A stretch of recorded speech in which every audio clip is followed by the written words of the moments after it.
He gave away his last loaf of bread to a homeless man while the police waited outside to shut down his bakery forever. His neighbors called him a fool. His suppliers abandoned him. Everyone said his kindness would destroy him. But when those black cars pulled up and that same homeless man stepped out in a suit worth more than the entire building, the whole street went silent. What happened next didn't just save one man's business.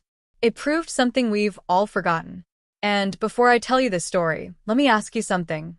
Would you give away everything you own to feed a stranger? Would you choose kindness even if it cost you your dream? Because one man did. And what he got in return will restore your faith in humanity.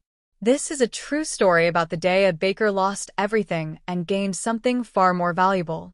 Stay with me, because the ending will leave you speechless. Welcome to Reality Stories Hub. While you are here, please hit the subscribe button and comment your view on the story and where you're watching from. You know, there's a small bakery on Maple Street that most people walk past without a second thought. The paint on the walls is chipping. The wooden sign out front creaks when the wind blows. And if you look closely, you can see tape holding together one of the front windows. But this bakery, this humble little place, holds a story that will make you believe in goodness again. Let me tell you about Thomas Bennett. Thomas owned this bakery, and he'd been running it for nearly 15 years. Every morning before the sun came up, he'd be there kneading dough with his strong, flour-covered hands. The smell of fresh bread would fill the entire street by 6 in the morning. Warm. Comforting. The kind of smell that makes you feel like everything might be okay, even when it's not. Thomas wasn't a wealthy man. Far from it. His bakery barely made enough to keep the lights on. But there was something special about Thomas, something you don't see much anymore. He had a heart that couldn't ignore suffering, couldn't walk past someone in need without doing something about it. Every single day, people would come to his bakery who had nothing, absolutely nothing. An elderly woman with tired eyes and worn-out shoes. A young mother holding a crying baby, her pockets empty. Teenagers who'd run away from terrible situations and were sleeping in parks. And Thomas? He never, not once, turned them away. He'd wrap up fresh bread in paper bags.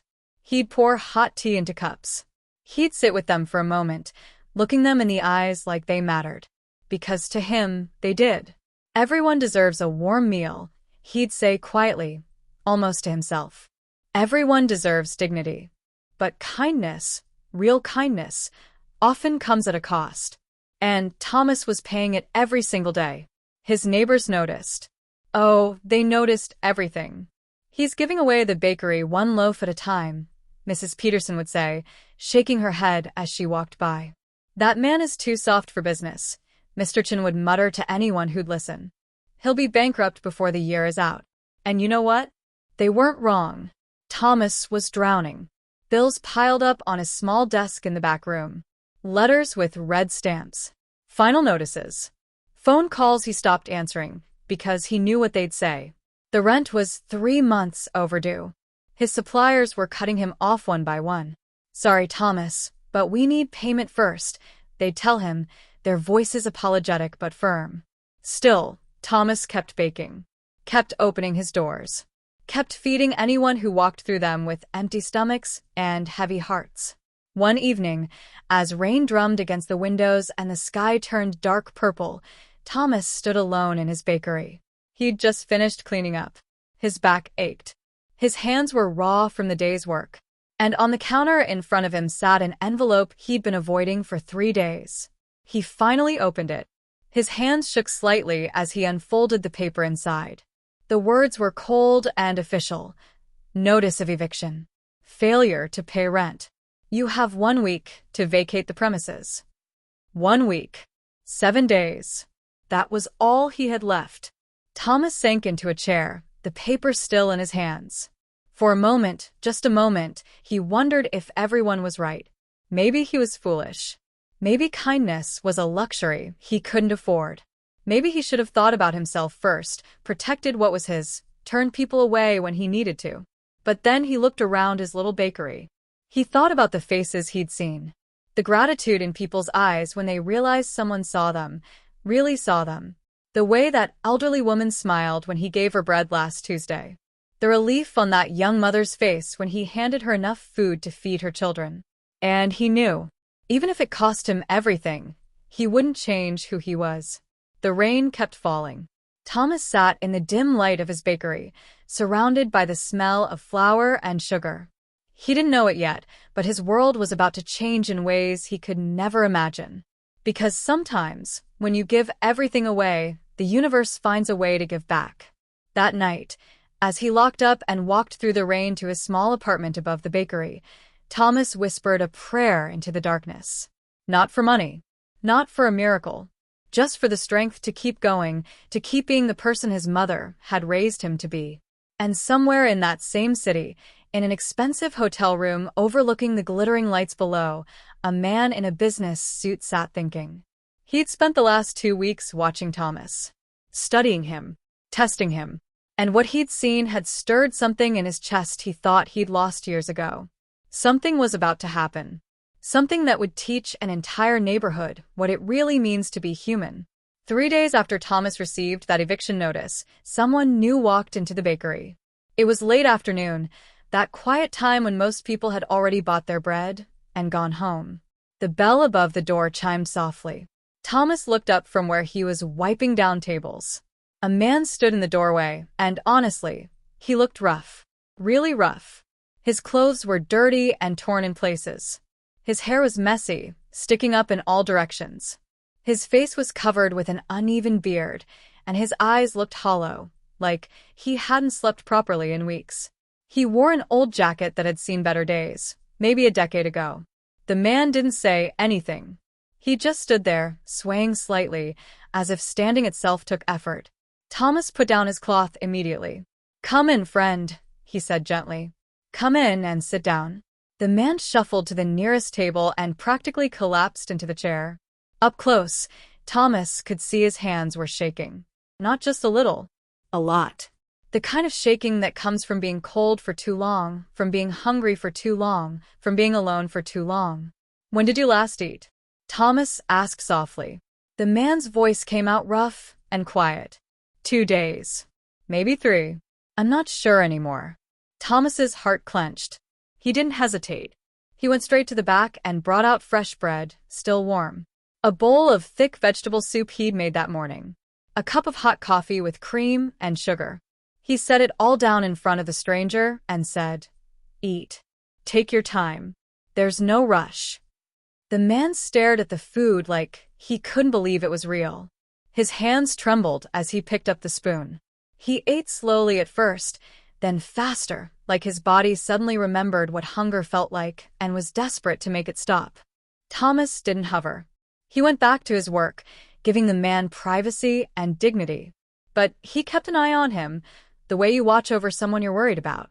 From a table in the corner, 2 regular customers whispered to each other. Not quietly enough.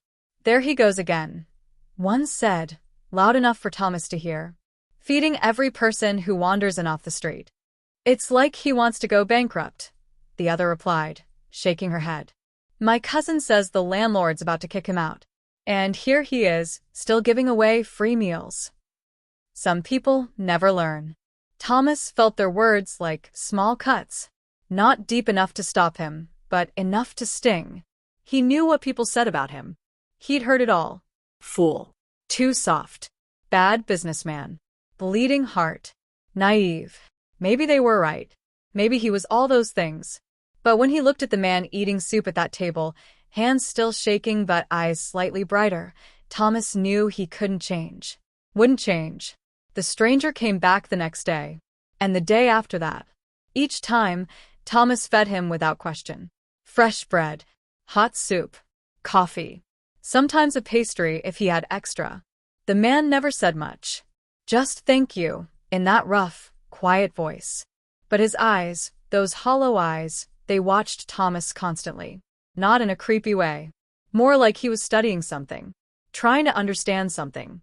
Every time Thomas served another person for free, the stranger watched. When Thomas sat with an old homeless woman and talked to her kindly, the stranger watched. When a young kid came in with no money and Thomas slipped him a bag of rolls, the stranger watched it all. The week moved forward like a countdown.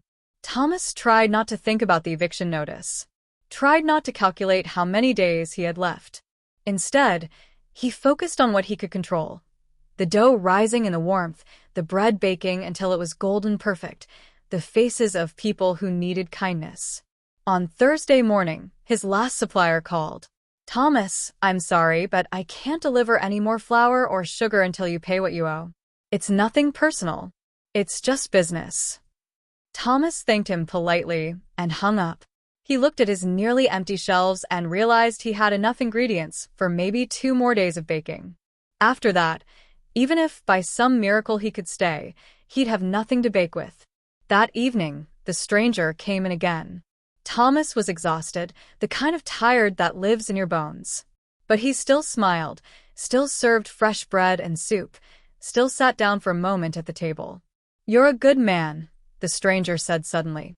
His voice was different somehow. Stronger. Clearer. Thomas shrugged, uncomfortable with praise. "I just do what I can." "No," the stranger said, looking directly into Thomas's eyes. "You do more than that. You do what most people won't, even when it costs you everything." Something in his tone made Thomas pause, made him really look at this man. For just a second, he could have sworn he saw something different in those eyes. Not hollowness. Something sharp, aware, intelligent. But then the moment passed. The stranger finished his soup, thanked Thomas again, and left into the darkening evening. Thomas cleaned up slowly, his mind heavy with worry. Tomorrow was Friday. The landlord would be coming. The officers would be coming. And his time at this bakery, this place he'd poured his heart into for 15 years, would be over. He locked the door and whispered into the empty bakery. "I did my best. I really did." Outside, the stranger walked down the street, pulled out a phone from his pocket, and made a call. "It's time," he said simply. "Get everything ready. Tomorrow morning." Friday morning arrived cold and gray. Thomas opened the bakery at 5 like always, even though he knew this was probably the last time. His hands moved through the familiar motions, measuring flour, kneading dough, heating the ovens.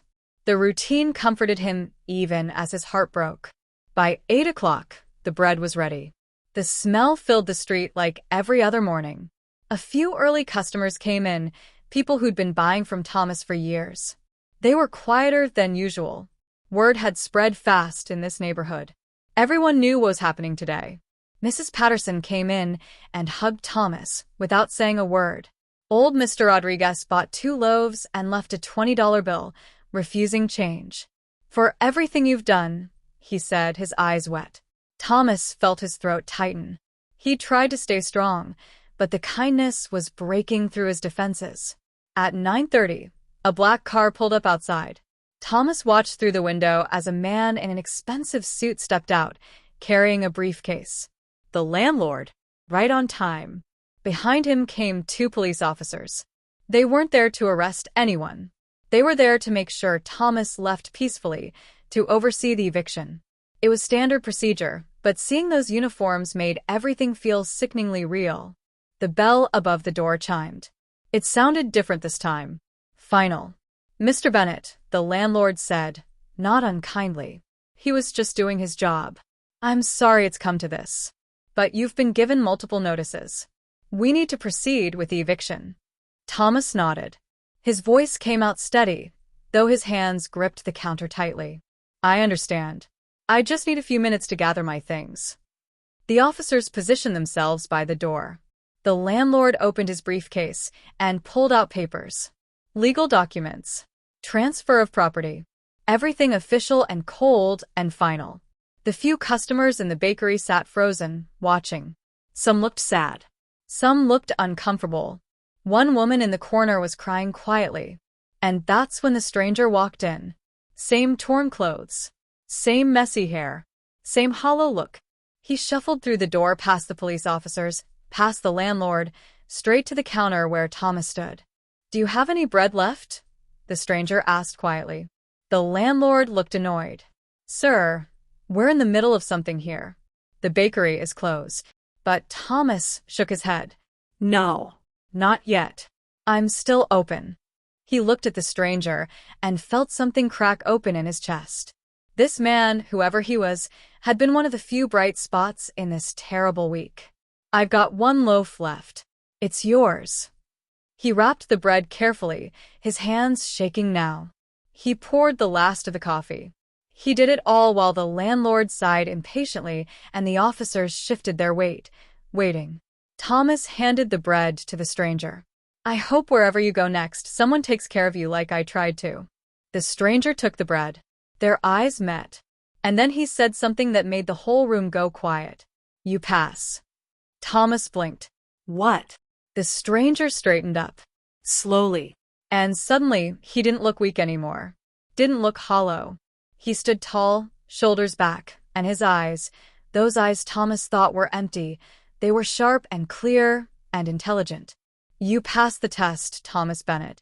Before anyone could react, the door opened again. More people streamed in. Men and women in business suits, carrying folders and tablets and briefcases. They moved with purpose, with confidence, filling the small bakery until it felt crowded and charged with energy. The landlord stepped back, confused. The police officers exchanged glances. The customers stared, mouths open. And the stranger, he reached up and pulled off the torn jacket. Underneath was a crisp white shirt. Designer. Expensive. He ran his hand through his hair, and suddenly it didn't look messy anymore, just styled casually.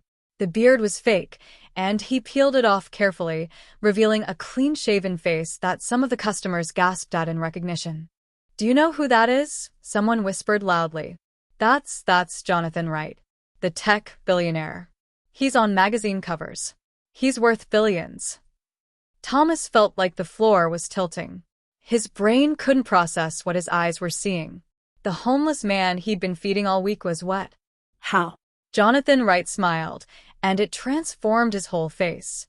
"Mr. Bennett, I've spent the last 2 weeks in this neighborhood. I've been to every business on this street. I dressed like this and asked for help. Do you know how many people helped me?" Thomas couldn't speak. He shook his head. 3, Jonathan said, his voice carrying through the silent bakery. 3 people out of dozens. "And you? You helped me every single day. Multiple times. Even when these people," he gestured around, "even when they told you it was destroying you. Even when you were days away from losing everything. You still fed me. Still treated me like I was human. Like I mattered." He took a step closer to Thomas, and there were tears in his eyes now. Real tears. "I lost someone I loved very much 2 years ago. My sister. She struggled with addiction and homelessness, and she died alone on a street corner because nobody would help her. Nobody would even look at her. So I made a promise. I promised I'd find people like you. People who still have kindness left. And I'd make sure they didn't suffer for being good." The assistants began placing folders on the counter, opening laptops. The landlord stood frozen, his eviction papers forgotten in his hands. Thomas's heart was pounding so hard he could hear it in his ears. "I don't understand what's happening." Jonathan smiled wider. "You're about to." Jonathan Wright gestured to one of his assistants, a woman in a sharp gray suit. She stepped forward and placed a thick folder on the counter in front of Thomas. The kind of folder that holds important documents. Life-changing documents. "Mr. Bennett," Jonathan said, his voice clear and formal now. "Open it." Thomas's hands shook as he reached for the folder. He could feel everyone's eyes on him. The customers, the police officers, the landlord who'd come to kick him out, they were all watching. He opened the folder slowly. The first document made his breath catch. It was a property deed. His eyes scanned the words, but they weren't making sense. The bakery. His bakery. And at the bottom his name. Thomas Bennett, owner. "What is this?" His voice came out barely above a whisper. "That's the deed to this building," Jonathan explained. "As of this morning, I purchased it from your landlord. And I'm transferring full ownership to you. No mortgage. No rent. It's yours. Completely paid for." The landlord made a choking sound. Thomas looked at him, and the man was staring at Jonathan with his mouth open. "You're the buyer?" You're the one who called my office at 7 this morning and paid 3 times the asking price in cash. Jonathan nodded. I needed to move quickly. Thomas felt dizzy. He gripped the counter to steady himself. I can't accept this. It's too much. I can't pay you back. I don't have anything. You don't need to pay me back, Jonathan said firmly. You already gave me something more valuable than money. You gave me hope. You reminded me that good people still exist. He turned to address the whole bakery, his voice rising so everyone could hear. Do you know what I've learned building my company? That most people are kind only when it's convenient. Only when it costs them nothing. They'll donate money and feel good about themselves, but they won't sit with someone who's suffering. They won't look a homeless person in the eye. They won't sacrifice their own comfort to help a stranger. He turned back to Thomas. But you sacrificed everything. You fed people when you were running out of food yourself. You gave away money when you couldn't pay your own bills. You treated every person who walked through that door with dignity and respect, regardless of what they looked like or what they could give you in return. One of the assistants spoke up. Mr. Bennett, there's more in the folder. Keep looking. Thomas turned the pages with trembling fingers. The next document was a bank statement. He had to read the number 3 times before it sank in. $200,000. In an account with his name on it. That's for operating costs, Jonathan explained. New equipment, supplies, staff if you want to hire help, renovations, whatever you need. This bakery should be beautiful because what you do here is beautiful. Thomas felt hot tears spilling down his cheeks. He didn't try to hide them. Couldn't have even if he wanted to. Why, he managed to ask. Why me? Jonathan's expression softened. Because my sister, before she got sick, before addiction took her, she was a lot like you. She volunteered at shelters. She gave money to anyone who asked. She believed people were fundamentally good. And when she fell on hard times, when she needed help, everyone disappeared. Everyone turned their backs. She died thinking she'd been wrong about people, that kindness didn't matter. His voice broke slightly. I couldn't save her. But I can honor her memory by helping people like you. By making sure that good people don't get punished for being good. By proving that she was right. That kindness does matter. The bakery was completely silent except for the sound of people sniffling. Mrs. Patterson was openly crying. Mr. Rodriguez had his hand over his heart. Even one of the police officers was wiping his eyes.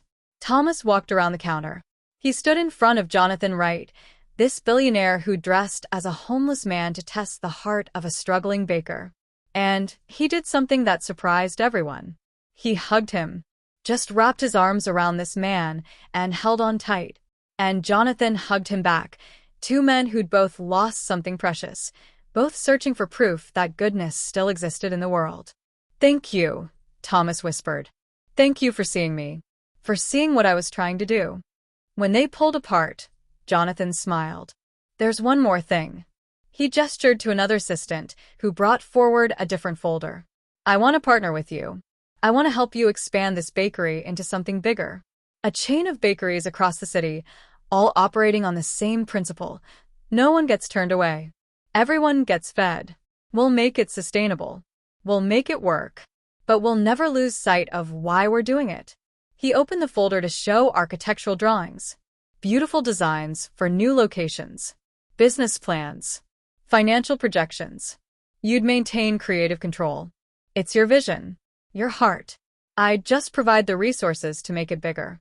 To feed more people. To spread your kindness across this entire city. Thomas looked at the drawings. Looked at Jonathan.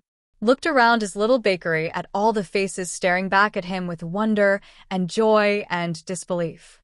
I'll do it, he said, his voice stronger now. But on one condition.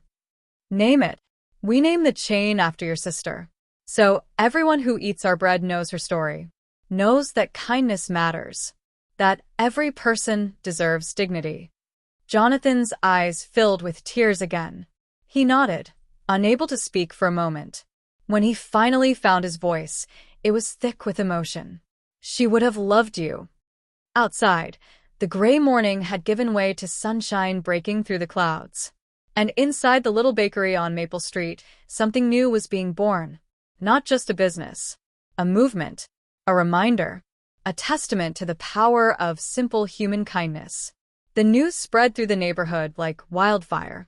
By that afternoon, people were gathering outside Thomas's bakery, pressing their faces against the windows, trying to catch a glimpse of what was happening inside. Word had gotten out that something extraordinary had occurred, though the details were fuzzy and wrapped in disbelief.